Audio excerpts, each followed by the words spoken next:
Jesus is in the temple courts and he's teaching, and he's got everybody's attention. And I don't know what he's teaching, but I'm sure it's something that is captivating, because every time he taught, he drew a crowd and he captivated his audience. And just as I think he's probably getting maybe to the good part, some Pharisees and scribes burst into this area, and they bring this woman. And they throw this woman in the midst of the crowd, stand her up publicly, and they turn to Jesus and they say, this woman was caught in the act of adultery. Now, the law of Moses says that she is to be stoned. What do you say? They ask this question that they might catch him in a trap. Jesus bends down, doesn't respond, doesn't speak, writes in the dirt. But they kept badgering him. You know how people can be. You don't answer them, they just grow louder and more incessant in their questioning. Finally, he stands up. He looks at them straight away. He says, okay, whichever one of you has no sin, go ahead. You be the one to cast the first stone. And the word of God says that one by one, eldest to youngest, they all walked away. Jesus then looks back at this woman. Sweetheart, where are your accusers? No one is left to condemn you. And I believe, just maybe tears in her eyes, tattered from being ripped from where she was, she musters up enough confidence to respond to him saying, no, sir. And he says, neither do I. Go, leave your life of sin. And this, in my estimation, is one of the greatest examples of the grace that Jesus showed when he interacted with people. And I think it's something that we ought to pay a lot of attention to.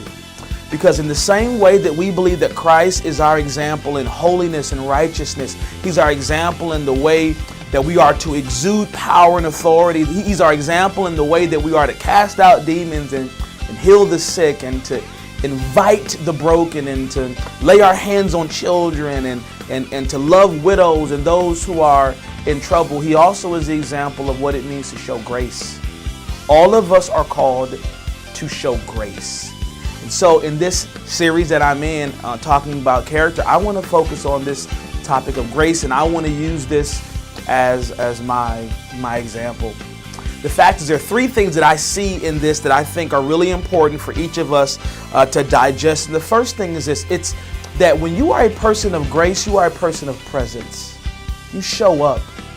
See, when people are in trouble, or people have run afoul, or have a misstep or misfortune, it's so easy to abandon them. It's so easy to walk away. But I think that following Christ's example, we are called to lean in. We are called to be present. Sometimes the issues that people face, and let's just be frank, sometimes you're right. Your judgment concerning someone's impropriety or someone's frailty or failure, you're discerning correctly, but that doesn't mean that you don't have to be present. See, every single time that I, Geremy, stood in judgment over someone is because I wasn't present. Because here's what I believe. The more you can understand about someone's story, the more you can connect with their experience, the more you understand the why, the backstory, the more that compassion begins to take over for wrath and judgment. See, presence means that you're accessible. Presence also means that you're silent. Now, let me talk about accessibility for a moment. Here's what's amazing about this text. The Pharisees and the scribes came to Jesus, watch this, because they knew he was a man of grace.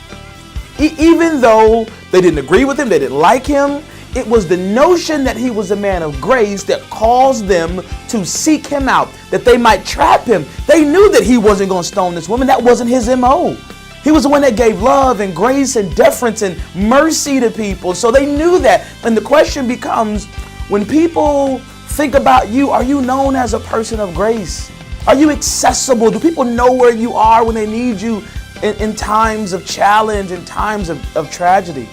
But also, it's this idea of silence. And I know there's all sorts of, reasons for Christ bending down and writing in the dirt. But I think it's interesting that when Jesus is faced with this controversy, he doesn't speak right away. And I'm wondering if part of the important element of grace and presence is that sometimes we don't talk, we just listen.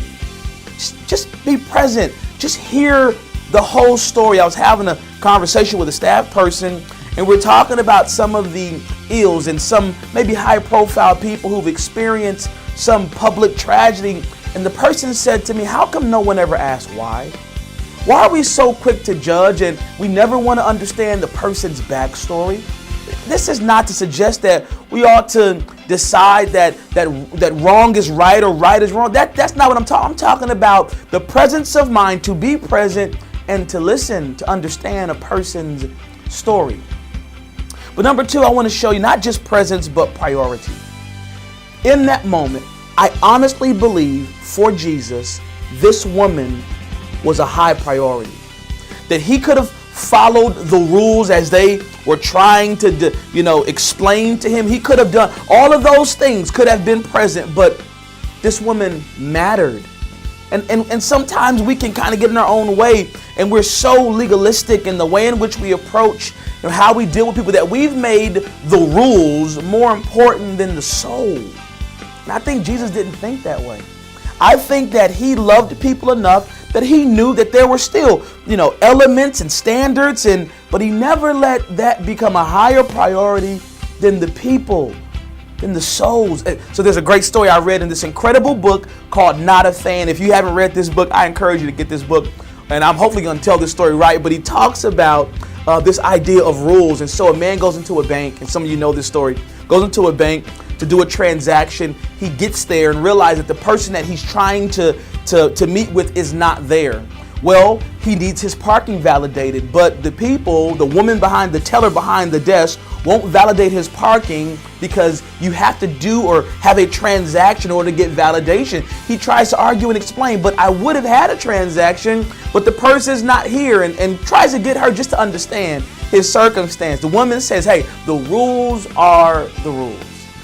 That man went on to do a transaction. He closed his account, $1.5 million. What she didn't know is that he was, I believe, the CEO of IBM. And in this situation where she was holding firm to the rules, she lost an important client. I wonder what happened with her and her upper management from that situation. By the way, he got his ticket validated. The fact is, sometimes when we value structure or systems or things above the soul and the heart of people, in this moment, the truth is this woman, she was guilty of her crime. She was guilty. There was no argument against whether or not she was involved in what had happened, but Jesus just took a different approach, I believe, because she was a priority. But lastly, not just presence, not just priority, but what is profitable. Here's what I think. I think Jesus realized that there was a way to deal with the sin or the frailty or the failure without having to harm the person. And sure, she could have been stoned, and she could have been made an outcast, ostracized. He could have continued where the Pharisees and scribes left off. He could have, in front of all these people, this would have been his grand moment to show that Jesus is tough on sin. That wouldn't have been profitable. It would have been profitable to expose and explain and to have this woman have to do a public confession and have to, stand before those people and air out all of the deep, dark tragedy of her life. That would have been profitable. What was profitable was this, that people all around, that all of the players, see in this moment, the way Jesus acted, he acted in a way that dealt with everyone. For the Pharisees and the scribes, he caused them to be introspective, to be honest about their own circumstance. With the woman, he calls her by sending her away and telling her to sin no more. He calls her to see that she could both have justice, righteousness, but also grace.